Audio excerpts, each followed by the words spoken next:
Good morning students. Today we will start our new chapter 13 chapter जहाँ पहिया है. Okay इसके जो लेखक है वो कौन है? इसके लेखक है पी साईनाथ जी. ये इन्होंने इस लेसन में क्या बताया है? इन्होंने इस लेसन में बताया है कि ये जो कहानी है वो कहाँ की है? तमिलनाडु के सबसे गरीब जिले की कहानी है ये, जिसका नाम क्या है? पुडुकोट्टई. ये तमिलनाडु का सबसे गरीब जिला है और मतलब ये बताते हैं कि वहाँ के जो लोग हैं उनकी विचारधारा है वो किस तरीके की है. वहाँ के जो लोग हैं वो एकदम पूरी तरीके से पिछड़े हुए हैं और जो वो लोग हैं उनकी मतलब जो विचारधारा है वो कौन सी? एकदम रूढ़िवादी विचारधारा है. मतलब वो औरतों को अपने बराबर का नहीं मानते, औरतों को अपने से नीचा मानते और वो ये चाहते हैं कि ये यहाँ की जो औरतें हैं वो सिर्फ और सिर्फ मतलब अपने हस्बैंड के ऊपर ही डिपेंड रहे और किसी के ऊपर डिपेंड ना रहे और स्पेशली वो सेल्फ डिपेंड तो बिल्कुल भी ना हो. तो वहाँ की औरतों ने क्या किया? मतलब कि आज़ादी पाने के लिए उन्होंने वहाँ पर आंदोलन शुरू कर दिए और आंदोलन शुरू करने के बाद में अपनी आज़ादी का सबसे पहला जो साधन था वो कौन सा चुना था? उन्होंने चुना था पहिया. इसीलिए इस चैप्टर का नाम क्या रखा गया है? जहाँ पहिया है. क्योंकि पहिया उनकी जिंदगी में आने के बाद में क्या हुआ था? वो पूरी तरीके से आज़ाद हो गई थी और वो मतलब किसी पर भी डिपेंड नहीं रहती थी. तो चले देखते हैं इस चैप्टर में लेखक ने किस तरीके से वर्णन किया है. पुडुकोट्टई तमिलनाडु. साइकिल चलाना एक सामाजिक आंदोलन है. कुछ अजीब सी बात है ना, लेकिन चौंकने की बात नहीं है. पुडुकोट्टई जिले की हजारों नवसाक्षर ग्रामीण महिलाओं के लिए अब आम बात है. मतलब कि इसमें क्या बताया गया है कि पुडुकोट्टई तमिलनाडु का एक जिला है और जिसमें पुडुकोट्टई के बारे में बात करते हुए लेखक दुविधा में पड़कर ये सोचने लगते हैं कि क्या साइकिल चलाना एक सामाजिक आंदोलन हो सकता है. मतलब कि ये बोल रहे हैं कि साइकिल चलाना कोई सामाजिक आंदोलन हो सकता है क्या? इससे किसी की जिंदगी बदल सकती है क्या? फिर वो खुद लेखक अपने ही प्रश्न का उत्तर खुद ही देते हैं और कहते हैं कि अजीब सी बात है, क्योंकि एक साइकिल का पहिया किस तरीके से किसी की जिंदगी में बदलाव ला सकता है. मुझे तो ये मतलब वो कहते हैं कि मुझे तो ये बात जमी नहीं कि एक साइकिल का पहिया किस तरीके से लोगों की जिंदगी में बदलाव ला सकता है, कैसे एक आंदोलन का रूप ले सकता है. ओके लेकिन लेखक अपने प्रश्न को सही साबित करते हुए कहता है कि इसमें हैरान होने की कोई बात नहीं है. वो मतलब खुद से क्वेश्चन करता है, फिर उसका जवाब देता है, फिर उसी को साबित करने के लिए वो क्या कहता है कि इसमें कोई हैरान होने वाली बात नहीं है, क्योंकि जो पुडुकोट्टई जो जिला है वहाँ की हजारों नवसाक्षर ग्रामीण महिलाओं के लिए अब आम बात हो चुकी है, क्योंकि उन्होंने अपनी आज़ादी के लिए क्या चुना था? पहिया चुना था. जहाँ देखो साइकिल चलाती हुई महिलाएं है वो वहाँ नजर आती है. कहाँ पर नजर आती है? पुडुकोट्टई जिले में. जहाँ देखो साइकिल चलाती हुई महिलाएं नजर आती है और उन्होंने अपने आत्मनिर्भर होकर यह साबित कर दिया है. मतलब कि वो जब से साइकिल चलाना उन्होंने शुरू किया है तब से वो पूरी तरीके से आत्मनिर्भर हो चुकी है. अपने पिछड़ेपन पर लात मारने, अपना विरोध व्यक्त करने और उन जंजीरों को तोड़ने का जिनमें वे जकड़े हुए हैं कोई ना कोई तरीका निकाल लेते हैं. कभी कभी ये तरीके अजीबोगरीब होते हैं. मतलब कि लेखक कहते हैं कि लोग अपने पिछड़ेपन से छुटकारा पाने के लिए किसी न किसी तरीके से विरोध प्रकट करते हैं और फिर मतलब कि वो उन जंजीरों को तोड़ने की कोशिश करते हैं जिसमें वो पूरी तरीके से जकड़े हुए हैं. तो उन जंजीरों को तोड़ने के लिए, उन मुश्किलों से निकलने के लिए वो कोई ना कोई तरीके निकाल ही लेते हैं. लेकिन हाँ, कभी कभी जो उनके तरीके होते हैं वो थोड़े अजीबोगरीब होते हैं, वो किसी के समझ में आने वाले नहीं होते. भारत के सर्वाधिक जिलों में से एक है पुडुकोट्टई. पिछले दिनों यहाँ की ग्रामीण महिलाओं ने अपनी स्वाधीनता, आज़ादी और गतिशीलता को अभिव्यक्त करने के लिए प्रतीक के रूप में साइकिल को चुना है. मतलब कि भारत के सर्वाधिक गरीब जिलों में कौन सा जिला आता है? पुडुकोट्टई जिला आता है. पिछले दिनों यहाँ की ग्रामीण महिलाओं ने क्या किया था? अपनी आज़ादी पाने के लिए, अपनी गतिशीलता को अभिव्यक्त करने के लिए किसको चुना था? साइकिल को चुना था. उनमें से अधिकांश जो महिलाएं थी वो नवसाक्षर थी. मतलब कि वो अभी अभी कॉलेज और स्कूल को पास करके आई थी. अगर हम 10 वर्ष से कम उम्र की लड़कियों को अलग कर दे तो इसका अर्थ यह होगा कि यहाँ की ग्रामीण महिलाओं के 1/4 हिस्से ने साइकिल चलाना सीख लिया है. मतलब कि अगर वहाँ पर उस जिले में 10 वर्ष की बच्चियों को अलग कर दिया जाए और फिर उस गांव में देखा जाए तो वहाँ की 1/4 जो महिलाएं हैं उन्होंने क्या करना शुरू कर दिया है? साइकिल चलाना सीख लिया है. और इन महिलाओं में से 70,000 से भी अधिक महिलाओं ने प्रदर्शन एवं प्रतियोगिता जैसे सार्वजनिक कार्यक्रमों में बड़े गर्व के साथ अपने नव कौशल का प्रदर्शन किया है. मतलब कि उस गांव के उस जिले में क्या हुआ था, 1/4 महिलाओं ने साइकिल चलाना सीख लिया था। और फिर वहां पर जिस तरीके से साइकिल की प्रतियोगिताएं होती थी तो महिलाओं ने क्या करना शुरू कर दिया, उन प्रतियोगिताओं में बढ़ चढ़कर हिस्सा लेना शुरू कर दिया था। अभी भी उनमें साइकिल चलाने की इच्छा जारी है, वहां इसके लिए कोई प्रशिक्षण शिविर चल रहे हैं। मतलब कि इन महिलाओं को साइकिल वाली प्रतियोगिता में बढ़ चढ़कर हिस्सा लेते हुए देख लेखक क्या कहते हैं कि महिलाओं में साइकिल चलाने की जो इच्छा है वो अभी भी बची हुई है। मतलब कि उनमें बस एक बार ये इच्छा उनकी बाहर निकालने की जरूरत है। उनमें जो इच्छाएं दबी हुई है, बस लोगों को उनको बाहर निकालना है।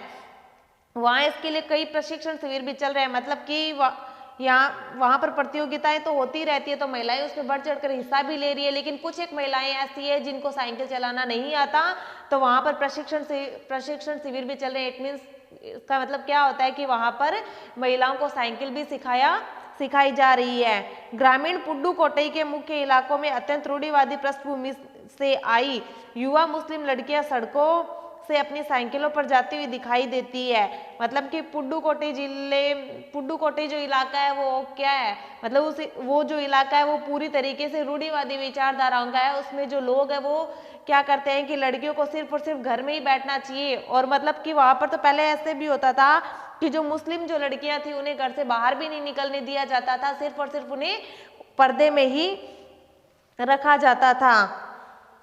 उन्हें मतलब पर्दे के अंदर ही रखा जाता था, घर से बाहर नहीं निकलने दिया जाता था। लेकिन पुडुकोट्टई जिले में एक महिला थी जिसका नाम था जमीला बीवी। उसने वहां पर क्या करना शुरू कर दिया, साइकिल चलाना शुरू कर दिया था। मतलब कि पहले तो उसके घर वालों ने बहुत विरोध किया था, लेकिन उसके बाद में उन्होंने उनके साथ आंदोलन किया तो वो फिर घर से बाहर निकलने लग गई और उसने साइकिल चलाना भी शुरू कर दिया। और वो क्या कहती है कि और वो कहती है कि ये तो मेरा अधिकार है। तो मतलब कि जब लेखक उस औरत से मिले थे तो जब लेखक ने उस औरत को साइकिल चलाते हुए देखा, तब वो महिला क्या करती है, उस लेखक के पास आती है और बोलती है कि यह मेरा अधिकार है, अब हम कहीं भी जा सकते हैं। मतलब कि वो लेखक से कहती है कि साइकिल चलाना मेरा अधिकार है। और साइकिल के माध्यम से वो ये कहना चाहती है कि घर से बाहर निकलना औरतों का अधिकार होता है और औरतों से ये अधिकार कोई भी नहीं छीन सकता, चाहे कितनी भी परंपराएं लागू हो जाए, लेकिन औरतों से ये अधिकार छीनने वाली जो बातें होती है वो गलत होती है, कोई उनसे ये छीन नहीं सकता।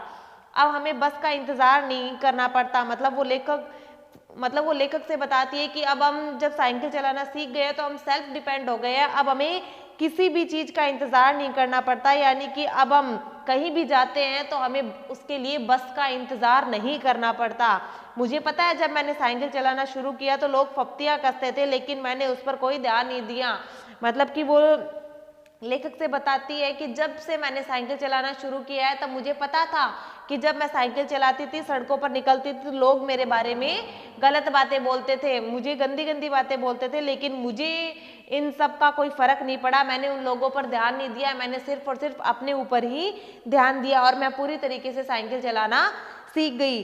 फातिमा एक माध्यमिक स्कूल में पढ़ाती है। उन्हें साइकिल चलाने का ऐसा चाव लगा कि हर शाम आधा घंटा के लिए किराए पर साइकिल लेती थी। फातिमा नाम की एक लड़की है जो क्या करती है, माध्यमिक स्कूल में पढ़ाने का काम करती है। उन्हें भी साइकिल का बहुत ज़्यादा शौक था और उन पर इसका भूत इतना सवार हो गया था कि वो हर शाम क्या करती थी, मतलब पूरे दिन काम करके फिर वो शाम को आधे घंटे के लिए साइकिल को किराए पर लेकर आती थी और उसे चलाती थी। क्योंकि उसकी नई साइकिल लेने की हैसियत नहीं थी, उसके पास इतने पैसे नहीं थे कि वो खुद की नई साइकिल खरीद सके। इसीलिए वो अपने शौक कैसे पूरा करती थी, साइकिल को किराए पर लाकर अपने शौक पूरे किया करती थी। फातिमा ने बताया था कि साइकिल चलाने में एक खास तरीके की आज़ादी होती है, हमें किसी पर निर्भर नहीं रहना पड़ता। मतलब फातिमा क्या बताती है कि साइकिल चलाने में एक खास आज़ादी होती है। मतलब कि महिलाओं के घर से बाहर निकलने का ये सबसे बड़ा जरिया है। और साइकिल चलाने के कारण क्या होता है, हमें किसी पर भी निर्भर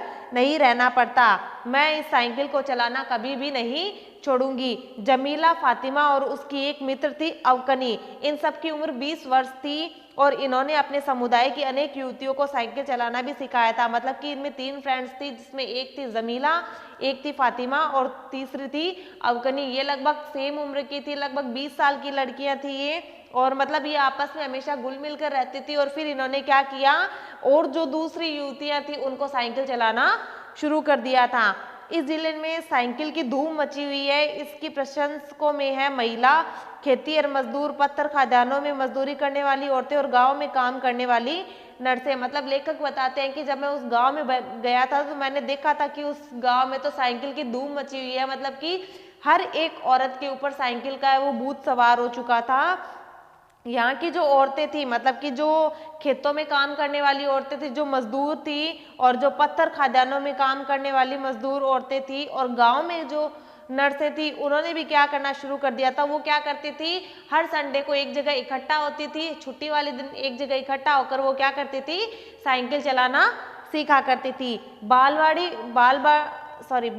और आंगनवाड़ी कार्यकर्ताओं, बेशकीमती पत्थरों को तराशने में लगी औरतें और स्कूल की अध्यापिकाएं भी साइकिल का जमकर इस्तेमाल कर रही थी। मतलब कि लेखक क्या बताते हैं कि मैंने वहां पर बहुत सारी चीजें देखी है। लेखक बताते हैं कि जो खेतों में काम करने वाली थी, पत्थर खोदने वाली थी, और जो गांव में काम करने वाली नर्सें थी, उनके अलावा वहां पर जो आंगनवाड़ी कार्यकर्ता थी और जो स्कूल की अध्यापिकाएं थी, वो भी क्या करती थी, साइकिल चलाने में एक्सपर्ट थी। मतलब उन्होंने भी साइकिल चलाना सीख लिया था। वो भी अब जमकर साइकिल का इस्तेमाल कर रही थी। ग्राम सेविकाएं और दोपहर का भोजन पहुंचाने वाली औरतें भी इसमें पीछे नहीं थी। मतलब कि जो गांव में जो सेविकाएं होती है और जो दूसरों के घर पे खाना पहुंचाने वाली औरतें होती है, वो भी इन सब में पीछे नहीं थी। मतलब कि पहले वो क्या करती थी, पैदल जाकर दूसरों के घर पे भोजन पहुंचाया करती थी, लेकिन अब वो उन्हें साइकिल चलाना आ गया है तो वो क्या करती थी, साइकिल लेकर उनके घर दूसरों के घर पे खाना पहुंचाने के लिए पहुंच जाया करती थी। सबसे बड़ी संख्या में उन लोगों की है जो अभी नव साक्षर हुई है। मतलब कि साइकिल चलाने वालों में सबसे ज्यादा संख्या कौन सी है, जो अभी अभी नव साक्षर हुई है, यानी कि जो अभी अभी कॉलेज पास करके आई है। जब किसी नव साक्षर अथवा नई साइकिल चलाने वाली महिला से मैंने बातचीत की, उसने साइकिल चलाने और अपनी व्यक्तिगत आजादी के बीच एक सीधा संबंध बताया। मतलब कि लेखक क्या बताते हैं कि जब मैंने एक नई साइकिल चलाने वाली औरत से बात की तो उसने मुझे बताया कि साइकिल चलाने में और अपनी व्यक्तिगत आजादी में एक सीधा संबंध है। सीधा संबंध क्यों बताया है कि जब हम साइकिल चलाना सीखेंगे तभी हम घर से बाहर निकल पाएंगे, वरना हम घर से बाहर नहीं निकल पाएंगे। हम दूसरों की तरह, हम भी मतलब और औरतों की तरह घर में घूंघट निकाल कर बैठ जाएंगे, जो हमें कतई मंजूर नहीं है। इसीलिए हमने साइकिल चलाना सीख लिया है। आज़ादी का सबसे बड़ा जरिया हमारे लिए साइकिल चलाना ही है। साइकिल आंदोलन की एक अगुआ का कहना है मुख्य बात यह है कि इस आंदोलन ने महिलाओं को बहुत ही आत्मविश्वास प्रदान किया है।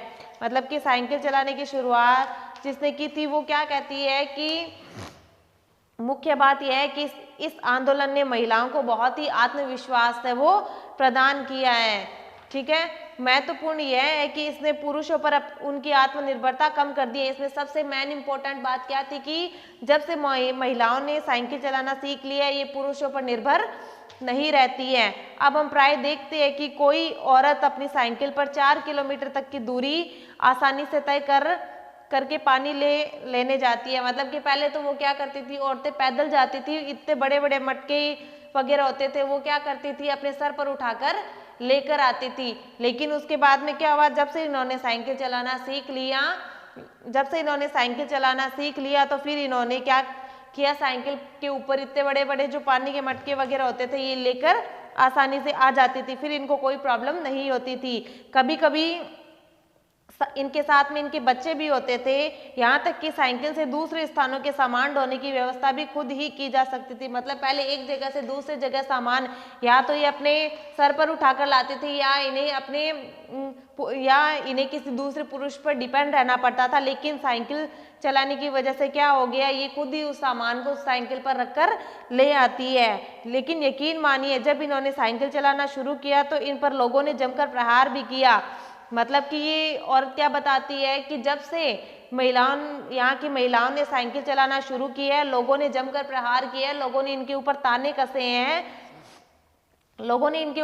कसे हैं, इन्हें हमने बहुत ही मुश्किल से झेला भी है, हमारे ऊपर गंदी गंदी टिप्पणियां भी की गई। लेकिन धीरे धीरे साइकिल चलाने को सामाजिक स्वीकृति मिल गई। मतलब कि जब पहले औरतों ने साइकिल चलाना शुरू किया था तब तो क्या हुआ था, लोगों ने इनके ऊपर गंदी गंदी टिप्पणियां की थी, लेकिन धीरे धीरे क्या होने लग गया, लोगों ने भी मतलब कि समाज ने महिलाओं को साइकिल चलाने की स्वीकृति प्रदान कर दी और फिर इसलिए महिलाओं ने इसे अपना भी लिया था। साइकिल प्रशिक्षण शिविर देखना एक असाधारण अनुभव है। किला कुरुचि गांव में सभी साइकिल सीखने वाली महिलाएं रविवार को इकट्ठी हुई थी और साइकिल चलाने के आंदोलन के समर्थन में ऐसे आवेग देखकर कोई भी हैरान हुए बिना नहीं रह सकता था। मतलब कि लेखक क्या बताते हैं कि साइकिल प्रशिक्षण शिविर देखना एक असाधारण ही अनुभव था, ऐसा अनुभव मैंने पहले कभी भी नहीं देखा था।